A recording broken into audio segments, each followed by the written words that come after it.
Hari ini alhamdulillah kita sudah masuk di hadis yang ke-11 ya. Nah, Masya Allah enaknya belajar kitab itu jadi kita terus belajarnya runut ya. Dari hadis 1 tak terasa sudah hadis keberapa? Hadis ke-11. Alhamdulillah. Baik, hadis yang ke-11 ini teman-teman boleh buka yang punya bukunya. Adalah hadis yang luar biasa.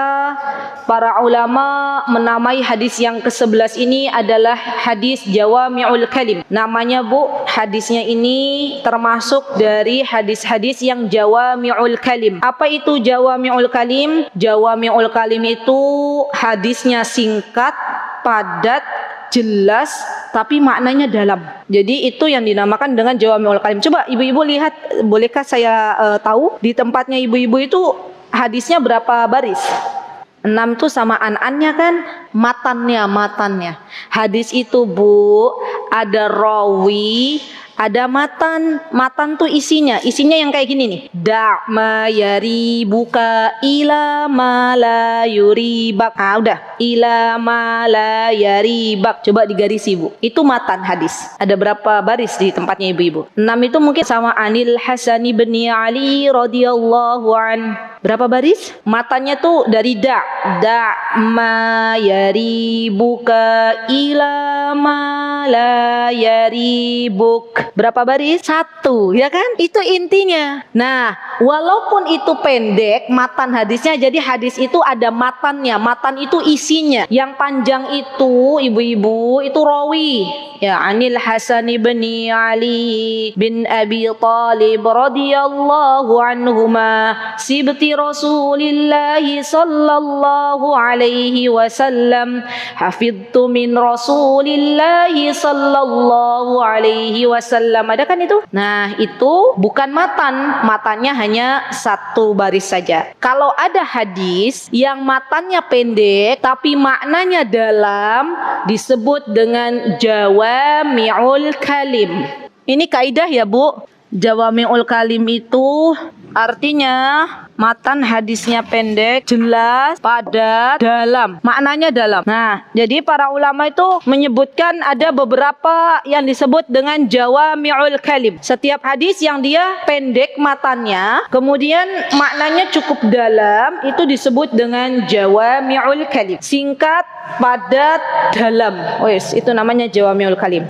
Baik, hadis ini diriwayatkan oleh Hasan bin Ali bin Abi Thalib. Beliau memiliki kunyah namanya Abu Muhammad. Siapa yang pernah kenal dengan Hasan, Bu? Siapa? Cucunya Rasulullah sallallahu alaihi wasallam. Dari siapa? Apakah dari Ali atau dari Fatimah? Dari Fatimah. Makanya kalau dari jalur perempuan, Rasulullah sallallahu alaihi wasallam menyebutnya sibtun. Sibtun itu cucu dari jalur wanita, dari jalur anaknya, anak perempuan kita. Kalau dari jalur anak laki-laki kita itu namanya hafidun. Ibu-ibu punya anak laki-laki kan, misalnya anak laki-laki kita punya anak, berarti apa? Cucu kan? Nah, itu namanya bukan sibtun tapi hafidun, jamaknya ahfadun. Kalau kita punya anak perempuan, misalnya saya punya anak perempuan, nanti anak perempuan saya punya anak, maka cucu saya tuh namanya sibtun, jamaknya asbatun. Jadi subhanallah ya, di bahasa Arab itu luar biasa luas. Untuk cucu aja kalau kita orang Indonesia dibedakan nggak, cucu dari jalur laki-laki, cucu dari jalur anak perempuan? Nggak ada kan? Ya cucu, sama toh. Kalau di Saudi atau di Arab ya pelajaran bahasa Arab itu beda. Kalau dari jalur perempuan namanya sibtun, kalau dari jalur laki-laki namanya hafidun. Sama dengan halnya Syekh Abdurrahman bilang apa? Yang katanya kalau orang Indonesia itu nggak ada perbedaannya apa, tentang apa? Anta-anti. Ya, tentang anta-anti. Jadi semalam tuh udah belajar putri saya sama Syekh, kata beliau kalau di Indonesia itu kamu nggak ada bedanya, kamu ya untuk laki-laki dan perempuan kan kamu, bukan kamu dan kami kan. Maksudnya untuk laki-laki perempuan bahasanya kamu nggak, kamu gitu kan, kamu. Kalau bahasa Arab udah beda lagi, anta untuk laki-laki, anti untuk perempuan. Subhanallah ya, luas. Ayo sekarang kita belajar ya. Sibtun, jamaknya asbatun, cucu dari anak perempuan kita. Hafizun, jamaknya ahfadun, Ahfadun itu cucu dari anak laki-laki. Ini diingat-ingat nih Bu, bakal nanti ketemu lagi. Nah Hasan ini Bu, cucunya Rasulullah SAW itu cucu pertama. Saya mau tanya nih yang udah pada jadi nenek-nenek, ada nggak? Biasanya kalau cucu pertama itu lebih sayang nggak Bu? Pertama kali punya cucu gitu loh, ya kan? Kadang kita punya anak, sayang kita itu tidak lebih daripada neneknya. Biasanya nenek tuh lebih sayang ke cucu pertama, karena kan yang diharapkan. Nah sama Hasan ini juga adalah cucu kesayangan Nabi kita Muhammad Sallallahu Alaihi Wasallam. Masya Allah. Sampai saking sayangnya Rasulullah ke Hasan ya Bu, itu Rasulullah punggungnya tuh dijadiin kuda-kudaan. Ya, pernah nggak dengar hadis begitu? Ya kan? Rasulullah bercanda dengan Hasan, ya dengan dijadikan punggungnya beliau itu sebagai kuda-kudaan. Masya Allah. Nah Hasan ini, Masya Allah memiliki banyak keutamaan. Kita kenalan dulu. Hasan ini adalah cucunya Rasulullah SAW dari ayah beliau. Ayahnya Hasan namanya Ali, ibunya namanya Fatimah. Nah, Hasan ini ibu-ibu punya banyak keutamaan. Di antaranya yang pertama, keutamanya Hasan. Yang pertama, cucu kesayangan Nabi kita Muhammad sallallahu alaihi wasallam. Yang kedua, Hasan ini adalah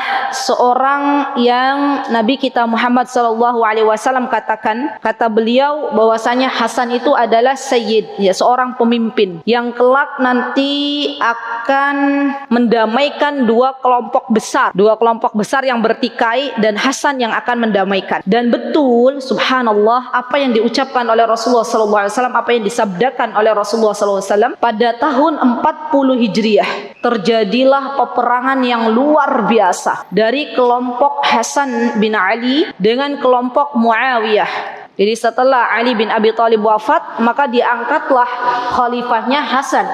Kan kalau yang ibu-ibu tahu Khalifatul Rasyidin itu siapa? Abu Bakar, Umar, Utsman, Ali, ya kan? Ali wafat, diangkat Hasan. Nah, pada waktu Hasan jadi pemimpin, itu terjadilah sebuah perselisihan kaum muslimin ya antara Hasan dan Muawiyah. Namanya ada Muawiyah. Subhanallah, ternyata Hasan ini Bu punya hati yang sangat lembut seperti kakeknya. Ya subhanallah. Dan kita tahu yang namanya buah itu jatuhnya tidak jauh dari pohonnya. Maka Hasan ini memiliki akhlak yang sangat mulia. Mempertimbangkan kalau beliau tidak mengalah, maka kaum muslimin adanya peperangan. Dan ini nggak mau. Maka Hasan mundur, bukan mundur ya. Beliau mengatakan kepada Muawiyah, nih saya berikan kepemimpinan saya kepadamu wahai Muawiyah. Subhanallah, ngalah Bu. Ya ini Hasan. Maka waktu itu kaum muslimin dipimpin oleh Muawiyah. Ya nanti ceritanya panjang.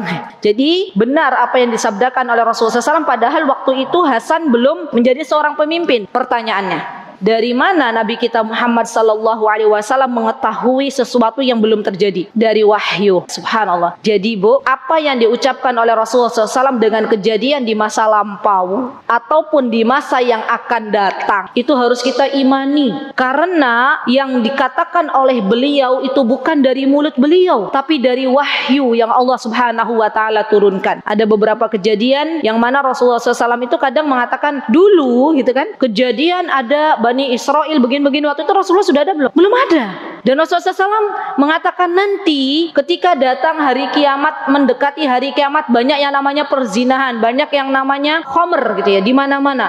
Dan itu pasti akan terjadi walaupun kejadiannya nanti setelah Rasulullah SAW wafat. Termasuk perkataan Rasulullah SAW yang mengatakan Hasan akan menjadi seorang pemimpin dan nanti kelak Hasan akan mendamaikan kaum muslimin yang sedang bertikai. Ya subhanallah. Kemudian yang ketiga, keutamaan Hasan adalah beliau itu kata Rasulullah SAW adalah pemimpin pemuda-pemuda surga. Ya masya Allah. Jadi nanti di surga itu nggak akan dimasuki oleh nenek-nenek, kakek-kakek, nenek-nenek nggak bisa masuk surga. Bukan nggak bisa masuk surga, nanti masuk surga sama Allah wajahnya dimudahkan lagi. Ya subhanallah. Dan pemimpinnya adalah bagi kaum laki-laki adalah Hasan. Subhanallah. Hasan dan Husain. Ya masya Allah. Nah Hasan ini Bu punya saudara namanya siapa?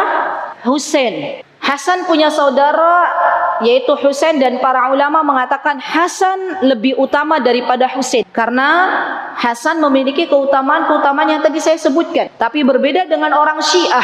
Ini hati-hati ya Bu. Orang Syiah itu mengatakan Husain lebih utama. Bahkan kalau orang Syiah itu nggak pernah nyebut-nyebut Hasan. Yang disebut itu Husain terus. Kenapa? Karena menurut mereka Husain itu wafatnya mengenaskan dengan tragedi namanya tragedi Karbala. Ibu-ibu pernah dengar nggak tragedi Karbala? Yang kepalanya tuh dipenggal itu loh. Wah, ngeri ya. Dan itulah akhirnya orang-orang Syiah memperingati hari Karbala di Muharram ya. Ya, Masya Allah. Yang ini mereka itu lebih mengutamakan Husain daripada Hasan. Padahal Hasan kata para ulama ahlu sunnah wal jamaah itu lebih utama daripada Husain. Ya, baik. Setelah kita mengetahui bahwasanya hadis ini diriwayatkan oleh Hasan dengan kunyahnya Abu Muhammad, kita akan masuk ke dalam matan hadis. Da' ma yaribuka ila ma la yaribuk. Subhanallah, hadis ini berbicara tentang wara. Ya, wara itu tarkun ma qad yadurru minal akhirah. Tarkun ma yadurru, meninggalkan segala sesuatu yang mungkin bisa membahayakan akhiratnya. Itu wara. Wara itu meninggalkan sesuatu yang mungkin bisa membahayakan bagi dia untuk kehidupan akhirat. Nah, hadis ini berbicara juga masalah meninggalkan syubhat, apalagi meninggalkan yang haram. Kita sudah pernah dapat meninggalkan perkara syubhat itu di hadis yang keberapa? Innal halala bayyinun wa innal harama bayyinun wa bainahuma umurun mushtabihat. Naam, ahsanti. Hadis ke-6. Jadi hadis ini masih ada hubungannya dengan hadis yang ke-6. Berbicara masalah syubhat, meninggalkan syubhat, berbicara masalah wara. Subhanallah. Dan kita ketahui apa kata Rasulullah SAW? Da' itu utruk. Utruk itu tinggalkan. Da' itu artinya utruk, tinggalkan. Da' itu fi'il amr. Fi'il amr itu adalah kata perintah. Kata Rasulullah SAW, da' utruk, tinggalkan. Apa yang ditinggalkan? Ma yaribuk, sesuatu yang meragukanmu. Ila ma la yaribu, kepada sesuatu yang membuatmu yakin, yang gak ada keraguan lagi. Subhanallah. Ini kaidah ini adalah kaidah yang sangat-sangat besar. Sampai-sampai para ulama mengatakan kalau ulama-ulama zaman dahulu mensyarah matan hadis ini bisa berjilid-jilid, karena kaidah ini meninggalkan keraguan kepada sesuatu yang tidak meragukan itu bisa masuk dalam masalah ibadah, bisa masuk dalam perkara muamalah, ya kan? Bisa masuk dalam perkara ketika kita sedang dalam keadaan bersama orang lain. Ya, Masya Allah. Dan subhanallah, kaidah da' ma yaribuka ila ma la yaribuk itu kaidah yang akan dipakai nanti sampai hari kiamat. Jadi dihafalkan, Bu. Pendek hadisnya. Da' ma yaribuk ila ma la yaribuk. Nah, hadis ini juga kita bisa ambil sebuah kaidah bahwasanya kata Rasulullah sallallahu alaihi wasallam, fa innal khaira tuma'ninah wa inna syarra ribatun. Jadi ada hadis lagi yang mana Rasulullah SAW mengatakan fa innal khair,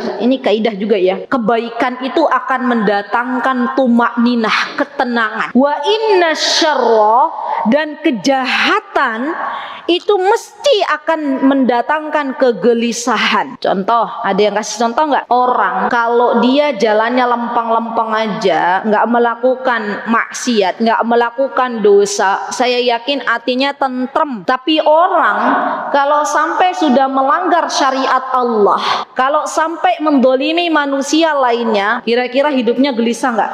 Gelisah. Ada nggak yang pencuri mau mencuri rumah orang itu tenang gitu? Nggak ada kan? Masih ada gelisah gitu kan. Contohnya lagi apa misalnya? Bahwasanya kebaikan itu mendatangkan ketenangan. Ada yang tahu nggak? Menuntut ilmu, ini kan kebaikan, datang dengan ketenangan. Subhanallah, Allah berikan ketenangan. Nah, subhanallah, di sini kita bisa ambil pelajaran bahwasanya subhanallah, hadis ini mengatakan hendaklah kita meninggalkan semua yang meragukan hati kita. Kita yang bisa mengukur. Kalau ada yang meragukan, misalnya ini hukumnya apa ya, misalnya ya. Terus kita jangan-jangan ini dosa, jangan-jangan ini maksiat, kita tinggalkan. Karena itu para ulama mengatakan kalau misalnya ada sesuatu yang dia masih dalam perbedaan ulama, perbedaan pendapat, orang yang memegang hadis ini dia akan mengambil hukum yang berat. Contoh misalnya, perbedaan pendapat bagaimana hukum seorang laki-laki sholat di masjid. Ada yang mengatakan wajib, ada yang mengatakan sunnah. Imam Syafi'i mengatakan apa? Kita semuanya madhabnya Imam Syafi'i. Imam Syafi'i mengatakan apa? Sholatnya laki-laki di masjid itu hukumnya apa? Wajib. Berarti kalau kita melihat hadis da' ma yaribuk ila ma la yaribuk, kita ambil hukum yang berat, yaitu kita ambil hukum bahwasanya salatnya laki-laki itu wajib di masjid. Ya, jadi para ulama zaman dahulu itu melakukan demikian. Kalau ada perselisihan ulama, perselisihan pendapat, maka mereka ambil yang paling beratnya. Kemudian kita bisa ambil juga ibrah dari hadis ini adalah meninggalkan sesuatu yang syubhat, yang meragu-ragukan. Ibu-ibu kerja di sebuah pekerjaan, ibu-ibu tahu di situ tuh ada dosa, terus kita mau ninggalin tuh, tapi kayaknya nggak berdosa deh. Tapi kemarin saya dengar katanya Ustadz bilang itu tuh dosa. Duh, tinggalkan nggak? Misalnya tinggalkan. Ya, kalau itu ragu, tinggalkan. Karena yang namanya kebaikan itu akan mendatangkan ketenangan. Kalau masih ada keraguan, berarti di situ belum ada kebaikan. Ya, masya Allah. Nah, apa fikih hadis yang bisa kita ambil lagi? Meninggalkan syubhat, meninggalkan keraguan itu akan mendapatkan ketenangan di sisi Allah Subhanahu wa taala. Subhanallah. Jadi jiwanya tuh tenang. Saya yakin orang-orang yang meninggalkan sesuatu yang haram, ya, itu akan jauh lebih dapat ketenangan jiwa. Pernah ada seorang perempuan, saya masih ingat ya, di tahun-tahun ketika kami baru datang dari Yaman ke Indonesia itu sekitar 2011, saya waktu itu masih ngisi di masjid dekat UNY. Itu ada mbak-mbak tuh datang ke saya setelah kajian. Kata beliau, Ustazah, saya itu baru merasakan ketenangan hidup setelah saya resign dari sesuatu yang Allah larang, ya, dari pekerjaan yang dimana Allah Subhanahu wa taala katakan Allah melarang pekerjaan itu, dan barang siapa yang terjatuh ke dalam hal riba, maka Allah akan datangkan peperangan. Kata mbaknya, saya tuh lebih tenang ketika resign dari pekerjaan itu, dan ketenangan ini bisa saya rasakan yang belum pernah saya rasakan sebelumnya. Subhanallah. Ini pengakuan mbaknya, masya Allah. Kata mbaknya, walaupun gaji saya itu tidak sebesar ketika saya bekerja di sebuah perusahaan itu, di sebuah bank itu, tapi saya rasa ini cukup menenangkan dan memberikan keberkahan untuk hidupku. Ya, masya Allah, masya Allah. Saya masih ingat banget. Allahu Akbar. Begitulah fitrahnya manusia. Ketika mendapatkan kebaikan, mendapatkan ridha Allah, maka Allah akan selipkan ketenangan di dalam jiwanya. Sebaliknya, sebuah hal yang membuat Allah murka, yang membuat Allah tidak ridho, itu akan Allah selipkan kegundah-gulahan, kegelisahan yang kita tidak tahu dari mana datangnya, keraguan-raguan yang kita tidak tahu dari mana datangnya. Subhanallah, subhanallah. Ini yang harusnya kita jadikan sebuah cermin, ibu-ibu. Kira-kira kalau hari ini kita itu hidupnya masih gelisah terus, bukan karena dosa yang kita pikirkan, tapi kita nggak tahu dari mana kegelisahan ini, berarti ada sesuatu yang salah dalam hidup kita. Kita koreksi masing-masing, tidak usah melihat menengok kanan kiri orang lain, kita introspeksi, muhasabah diri kita masing-masing. Subhanallah. Kemudian ada kaidah usul min ilmi usul, tolong dicatat kaidahnya. Al-yaqinu la yazulu syak. Keyakinan tidak menghilangkan keraguan. Keyakinan tidak menghilangkan keraguan. Baik, ibu-ibu nih sudah wudu. Dari rumah masing-masing sudah wudhu, datang ke masjid ini, tiba-tiba pas masuk masjid ragu,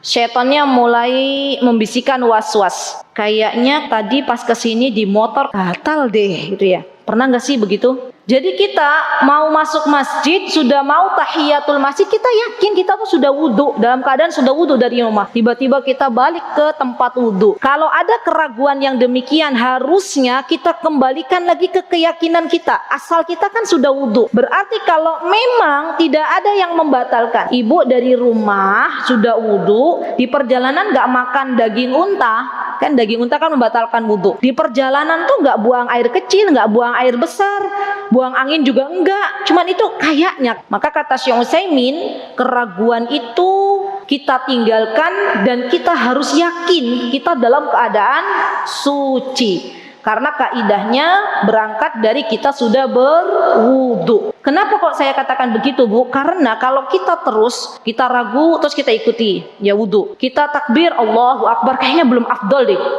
Besoknya Allahu Akbar lagi, itu namanya penyakit, namanya was-was. Jadi jangan diikuti. Cara terbaik untuk menghilangkan keraguan-raguan, was-was itu jangan diikuti. Berbeda misalnya, ibu-ibu bangun tidur. Saya mau tanya, orang bangun tidur itu dalam keadaan suci atau berhadas? Hadas. Mau tidur kan wudu, tapi kan ketika tidur kan tidur, mohon maaf kan duburnya itu nggak netap di sini toh. Ada nggak orang tidur dari malam tuh begini, saya mau tidur sampai pagi duduk begini biar nggak batal gitu pas qiyamul lail. Ya mungkin ada ya, tapi jarang. Kan tidur kan melonjor begitu ya, tidur dengan berbaring ya. Nah kan pas waktu tidur bisa jadi tuh buang angin ya kan, dan bisa jadi mungkin ya pas malamnya kita buang air kecil terus lupa nggak wudu. Nah maka dihukumi orang bangun tidur itu berhadas. Pas mau sholat subuh dia bilang, nggak maulah, saya kan sebelum tidur kan sudah berwudu gitu ya. Nah itu nggak boleh. Hukumnya, hukum asalnya orang bangun tidur itu berhadas. Maka kita yakini bahwasanya orang bangun tidur mau melakukan ibadah sholat dia harus berwudu. Bisa dipahami nggih contoh realnya? Baik, kemudian misalnya ada lagi nih contoh real dalam kehidupan kita biar lebih mudah kita ambil contoh. Contohnya adalah lagi sholat, tiba-tiba duh kayaknya ada buang angin gitu ya, batal. Padahal dulu pada zaman Nabi kita Muhammad SAW ada seseorang yang melakukan itu, melakukan lagi sholat terus batal. Tanya kenapa batal, kayaknya ada yang keluar. Maka Rasulullah SAW mengatakan la yansorif, jangan kamu tinggalkan tuh sholat hatta yasma'a sautan au yajidu rihan. Jadi yang namanya kentut tubuh, yang namanya buang angin dikatakan membatalkan ada 2 syarat. Catat bu, syaratnya itu kalau nggak bunyi ya bau. Kalau nggak ada 2 syarat itu berarti belum dikatakan buang angin ya. Jadi kalau cuman kayaknya itu ragu ya, tinggalkan. Karena Rasulullah mengatakan la yansarif hatta yasma'a sautan au yajidu rihan ya. Taib. Kemudian ada lagi, misalnya ada orang berpuasa pas mau maghrib matahari belum tenggelam betul. Matahari dia tahu, yakin tuh matahari belum tenggelam. Terus dia berbuka puasa.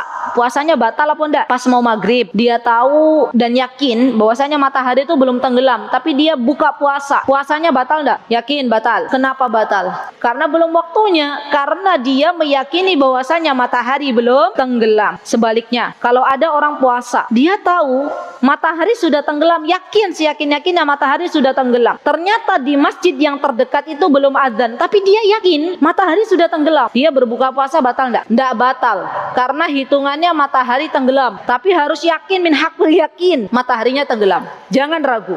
Ya, jadi kan kadang ada ragu kan? Kira-kira udah masuk adzan maghrib belum ya? Udah masuk maghrib belum ya? Kalau memang sudah yakin lihat matahari itu tenggelam, apalagi sudah muncul gitu ya, mega gitu ya, sudah masuk waktu maghrib. Baik, kemudian ibu-ibu yang dimuliakan Allah, ada lagi nih contoh, di antara contoh ada orang beli air, ibu-ibu beli air di warung. Tiba-tiba ibu-ibu mengklaim bahwasanya air yang ibu-ibu beli itu najis. Padahal misalnya gini, ini air ya bu ya, ini kan air beli di mana? Nah, Bu Satun beli air ini dari tetangganya. Terus Bu Satun bilang air ini najis gitu, misal contoh. Terus kata yang penjual, enggak najis. Orang ini airnya saya ambil dari kardus. Berarti ini air ini dihukumi najis atau suci bu? Walaupun Bu Satun mengklaim ini najis, tetap air ini suci. Karena asalnya air itu suci. Nah, begitulah kira-kira. Jadi kalau kita tahu bahwasanya asalnya sesuatu itu suci, kita kembalikan ke asal muasal suci. Kalau kita tahu asal muasalnya itu najis, haram, maka kita kembalikan kepada keharaman. Contoh misalnya, kita tahu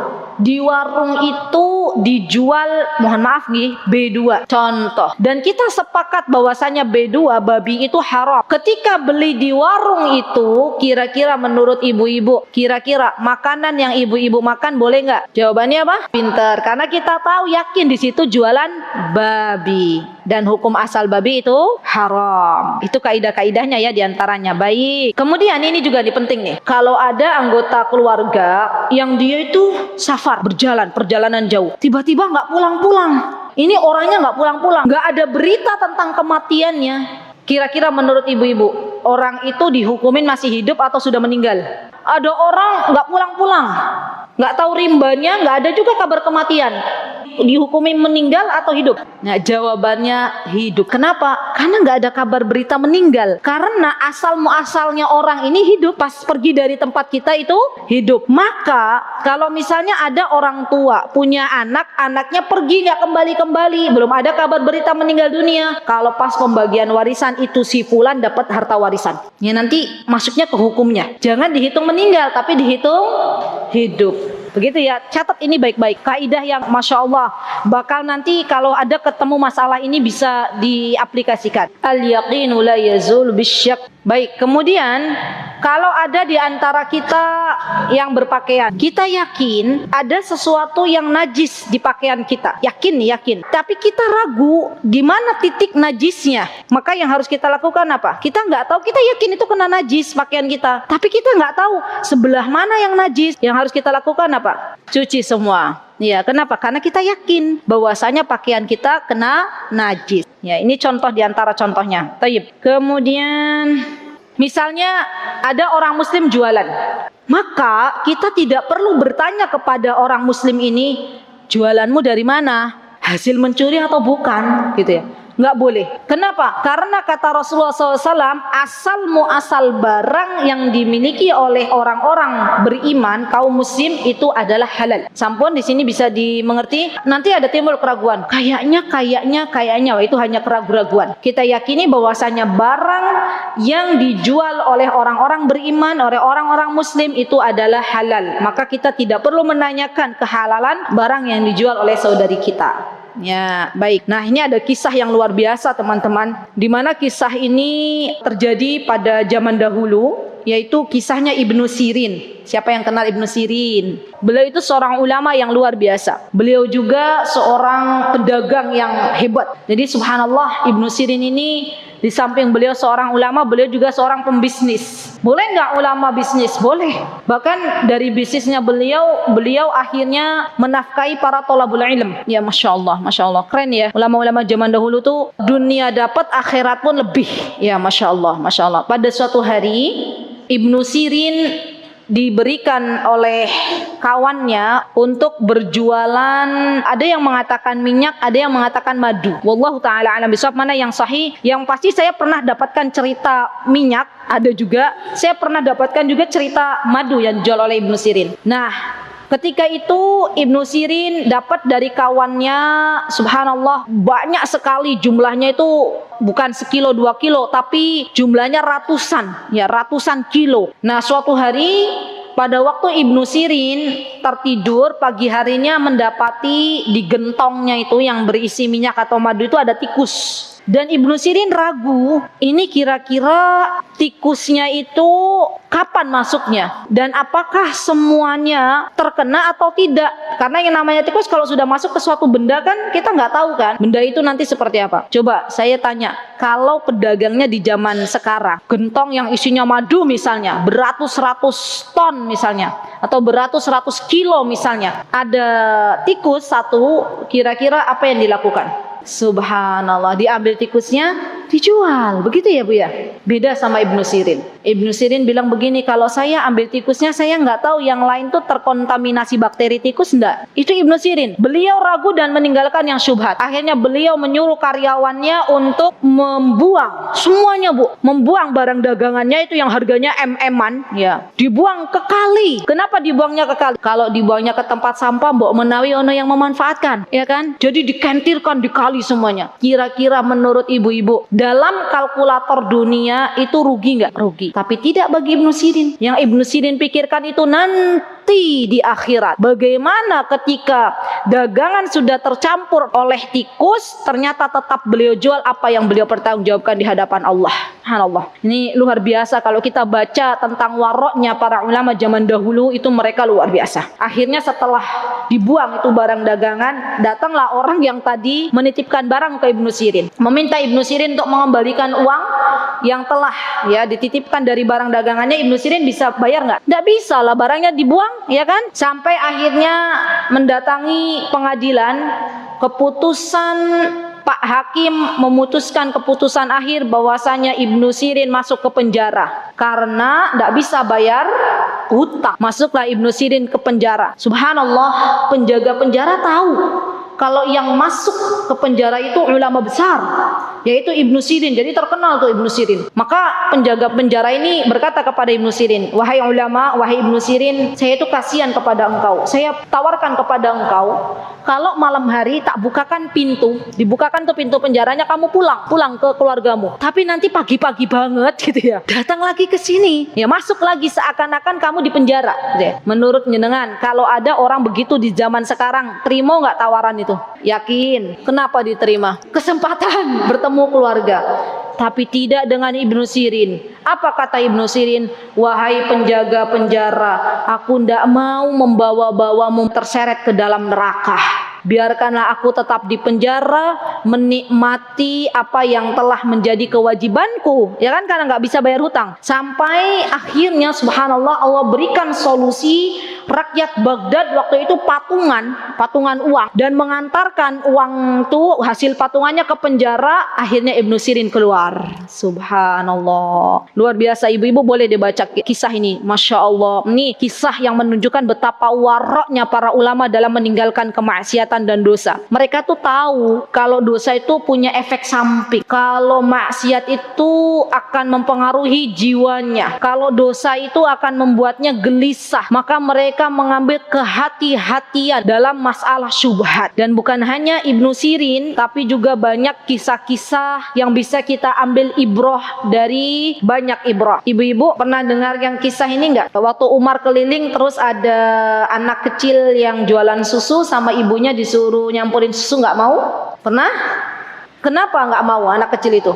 Jadi dulu tuh ada pedagang susu. Pedagang susu tuh punya anak gadis. Nah, si anak gadisnya ini diminta oleh ibunya untuk mencampur susu dengan air. Kira-kira nih, kalau susu itu sudah dicampur air, kira-kira dapat keuntungannya kalau dari kalkulator dunia lebih banyak atau lebih sedikit? Lebih banyak. Tapi si anak gadis ini mengatakan, jangan bu, jangan dicampur dengan air. Kata ibunya, kan Umar nggak lihat, ya nggak apa-apa. Itu syubhat nggak kalau ada orang bilangnya menjual susu ternyata ada campuran airnya? Syubhat, kan dia nggak bilang susu dicampur air, bilangnya yang dijual adalah susu, tapi ternyata dicampurin air. Kira-kira zaman sekarang banyak nggak orang pedagang kayak gitu? Banyak. Kalau pengen jujur, susu campur air gitu kan. Nah, zaman dahulu kala ketika ibunya mengatakan bahwasanya Umar tidak melihat, kata anaknya, Umar tidak melihat tapi Robnya Umar melihat. Ya Masya Allah. Dan akhirnya ibunya tidak memasukkan air ke dalam susu. Subhanallah, Allah ganti dunia yang telah ditinggalkannya dengan yang lebih baik. Umar mendengar waktu itu lagi keliling, lagi ronda, dan Umar mencari tahu siapa gadis itu sebenarnya. Masya Allah, dengan kejujuran yang dimilikinya, akhirnya Umar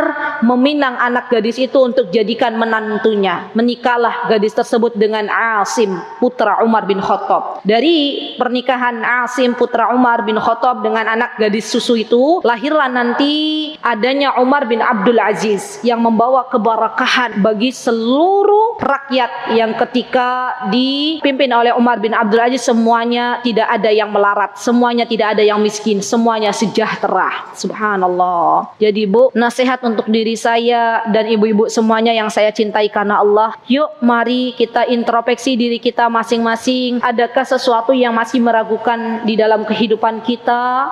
Adakah sesuatu yang tidak menenangkan jiwa, tidak memberikan ketenangan untuk jiwa kita? Jikalau ada, maka tinggalkanlah, dan yakinlah ketika kita meninggalkan sesuatu karena Allah, maka Allah akan ganti dengan yang lebih baik lagi. Man taraka syai'an lillah awadahu Allahu bihi khairan min. Barang siapa yang dia meninggalkan sesuatu dengan niat agar Allah ridha, maka ia akan mendapatkan ganti yang lebih baik lagi. Ini PR besar untuk kita semuanya. Semoga Allah Subhanahu wa taala memberikan kepada kita hidayah taufik untuk meninggalkan sesuatu yang meragukan, dan kita yakini, kita pegang dengan sesuatu yang sudah menjadi keyakinan kita. Barakallahu fikunna jami'an. Aqulu qawli hadza wastaghfirullah li wa lakum wa akhiru da'wana anil hamdulillahi rabbil alamin. Wassalamu alaikum warahmatullahi wabarakatuh.